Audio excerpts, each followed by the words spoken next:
Hello everyone, my name is Heather and welcome to the channel Bookables. Today, I am here to do a 5-star predictions challenge. I don't do these a lot because, quite frankly, it's hard to predict 5 stars, but you know what? I thought since the New Year's coming up, let's try to guess and see what 5 stars I think will be given out in the new year. So I'm going to break this up into 2 categories: new releases of books that are coming out in 2025, and number 2, books that I already have that I think have the potential to be 5 stars. Now, I do want to do an update video on this the same time literally next year and let you know if I read them and if they were 5 stars, because that's going to be very, very interesting to see. So let's get into it.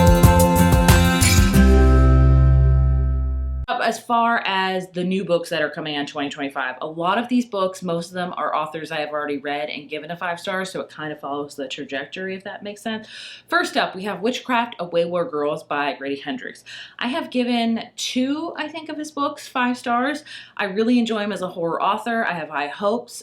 His last book, How to Sell a Haunted House, a lot of people don't like. I loved that. My favorite book by him, honestly. So I'm very excited to see what he's going to do, and I do have high hopes for his new book, so fingers crossed. Next up, I have Beautiful Ugly by Alice Feeney. This is her new thriller that's coming out in January. I have only given one of her books 5 stars, and that was Daisy Darker, but I loved it so much. So I'm hopeful.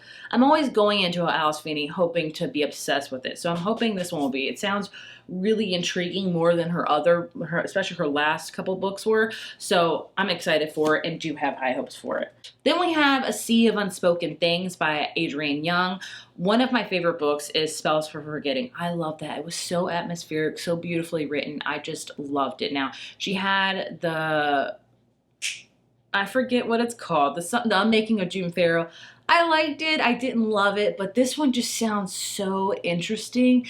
And so her books are atmospheric, and I just always go into them hoping and like crossing my fingers that it'll be a 5 out of 5, and I really hope that this one will also be a 5 out of 5. Then we have First Time Caller by B.K. Boris, and she wrote the Lovelight Farm series, which I love and adore. I don't think I've given any of them like a full-on 5 out of 5, but this one I'm hopeful for because it's inspired by Sleepless in Seattle, and who am I if not a huge Nora Ephron fan? I love Nora Ephron. She has the best romance movies. Like When Harry Met Sally is my favorite romance movie of all time. You've Got Mail, Sleepless in Seattle, like just so good. So if I hear a book's going to be kind of like Sleepless in Seattle with phone calls, and I think this is like a podcast too, I have high hopes, and I really think this could be a 5 star. I am just really, really excited to read it because I love her work. I have Sunrise on the Reaping by Suzanne Collins. So if you don't know, she is expanding her Hunger Games world, which she should have done. You know, she wrote Snow's Story, which I liked, I didn't love, but this one's Haymitch's, and we've all been waiting for this one. So I feel like I will definitely give it a 5 out of 5 because I just feel like we kind of already know, but not really know, but it's just going to be so amazing to go back into that world. Not amazing because you don't want to be in it, but just interesting to read about. So I am so excited about this, and I hope it does well because I want like a Finnick story, I want a Joanne story, like bring them on. Like don't go in the future, let's go back in the past and kind of learn more about it. I'm all for that. Then we have one that I'm skeptical of putting in this list, but I'm putting it on this list. This book Will Bury Me by Ashley Winstead. So she wrote In My Dreams I Hold a Knife, which is one of my favorite thrillers of all time. And then she's written 2 other thrillers since then that I've liked, I haven't loved. So I'm skeptical about putting this one on here, but I will say over the past new releases she's had, this one sounds the most interesting to me and sounds most like it could be a 5 star. So this one is totally a 50-50. Like I wouldn't be surprised if I gave it a 5 star, but I also wouldn't be surprised that if I gave it 2 stars. You know what I'm saying? That's just me. That's just me. We have Sirens by Amelia Hart. She wrote Wayward Girls a couple years ago. Loved it. It was like 3 short stories about witches. This one's like 3 short stories about sirens. The cover is beautiful. The writing's usually really good, so I have very high expectations for this one. Her books also kind of go under the radar, which is a shame because they're beautiful. And of course, no 5-star prediction list would be complete without an Abby Hemezin or an Emily Henry book. So we have Say You Remember Me by Abby Hemezin. I literally know nothing about this book, and it's probably going to be at 5 stars. I love her work. I've read her from the beginning, and I am so excited to see how she's blowing up, and her books, I think, keep getting better and better, so I'm hoping to really love this one, as well as Big Beautiful Life by Emily Henry. Again, I know nothing about it, but I have given every Emily Henry adult romance book a 5 out of 5, so I also have Atmosphere by Taylor Jenkins Reid. I have also given every single Taylor Jenkins book a 5 out of 5.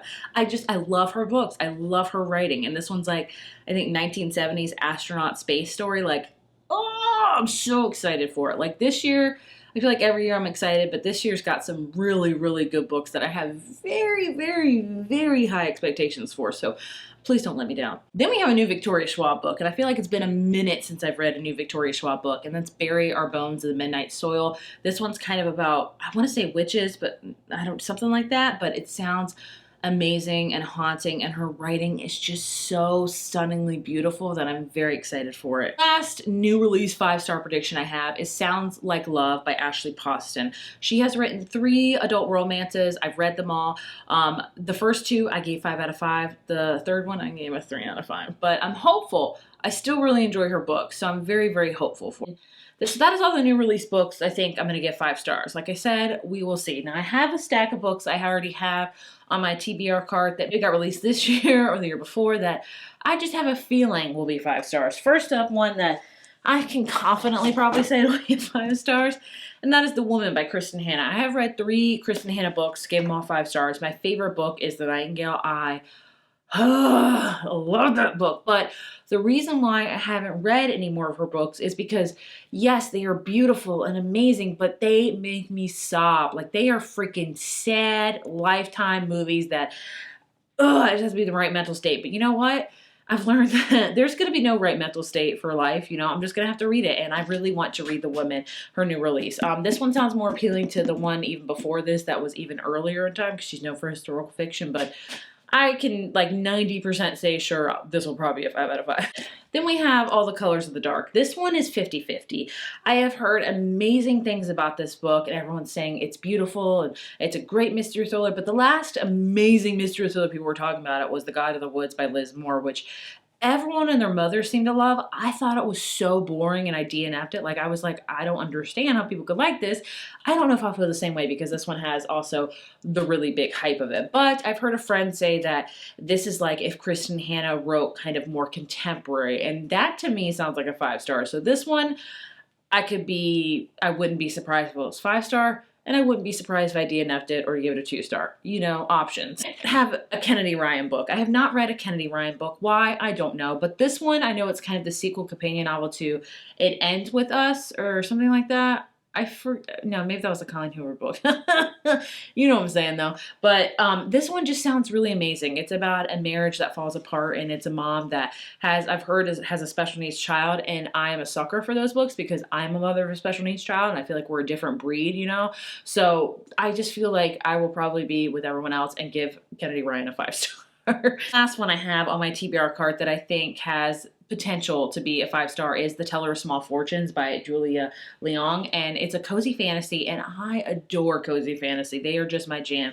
Cozy mystery thriller I'm not the biggest fan of, but cozy fantasy, oh my gosh, I am there. So this one just seems short and sweet, kind of reminds me of Legends of Lattes, which I love and adore, so I am hopeful for it. I really, really am. I mentioned 3 quick ones that like I think maybe like 20% chance it could be a 5 star, but I'll just mention it. Butcher and Blackbird by Bren Weaver. I hopefully will read this next year, and hopefully we'll love it, but we'll see on it. Also, The Ministry of Time, I've heard is a cozy fantasy, not so much as a sci-fi, so that sounds amazing to me. Again, this is one that could be, I wouldn't be surprised if it was 5 stars, but you know what, I kind of would, it's going to be hard to say with this one. Like, a lot of people don't like this, but a lot of people do, if that makes any sense, so we'll see. And one that I'm just like completely spitballing here is When the Moon Hatched by Sarah A. Parker. I bought this, a lot of people love it, they say it's big, but it's about dragons, and I seem to love books about dragons, so who's to say? Who's to say? Either way, those are all the books that I think could have potentials to be a 5 stars. Hopefully I'll check in this time next year and let you know whether or not I, was right or wrong about them. I'll probably be wrong about a lot of them because predictions sometimes are really good and sometimes really bad. If you have any 5-star predictions, please leave them in the comments below. I would love to know what they are. As always, thank you so much for watching, and I can't wait for reading in 2025. Bye.